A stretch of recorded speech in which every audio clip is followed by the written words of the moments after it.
The arrangements are said to have caused amusement among Royal Mail staff in Dorking. One resident of the Surrey market town said, "My postman recently said to me excitedly, 'You'll never guess what they've done now.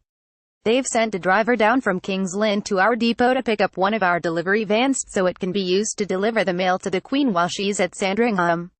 The 74-year-old, who works as an actuary, added, "What's odd is that according to my postman it's only for the Christmas period. It's quite funny really." Among those invited to spend Christmas with the Queen at Sandringham this year are understood to be Prince Harry and his bride-to-be Meghan Markle. That is being seen as a break with tradition, as Catherine Middleton was not invited to join Prince William for Christmas in 2010 despite the couple announcing their engagement a month before.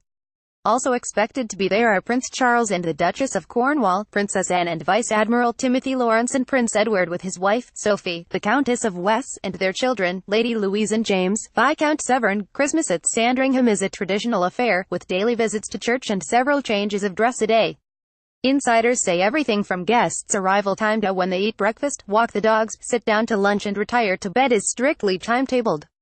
Lunch on Christmas Day is penciled in for just 50 minutes, and is followed on Boxing Day by Prince Philip's traditional Boxing Day pheasant shoot on the 2,000-acre estate.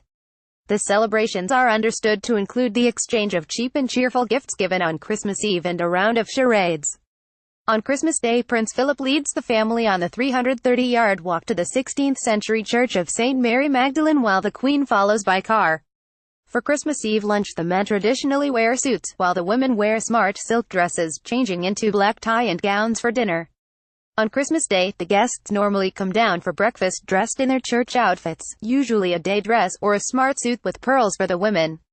Despite having dated Harry for 6 months by then, Miss Markle was not invited to join the royal family's celebrations last year, as the occasion is reserved for close family. Sources said because of the isolated location of the Sandringham estate and the possibility of bad weather, including snow, over the Christmas period, the van used to make deliveries to the estate needs to have a higher clearance than normal Royal Mail vehicles. The Royal Mail said it could not confirm changes to arrangements for the Queen's Christmas deliveries, saying only, "Royal Mail does not comment on the details of deliveries made to individual customers."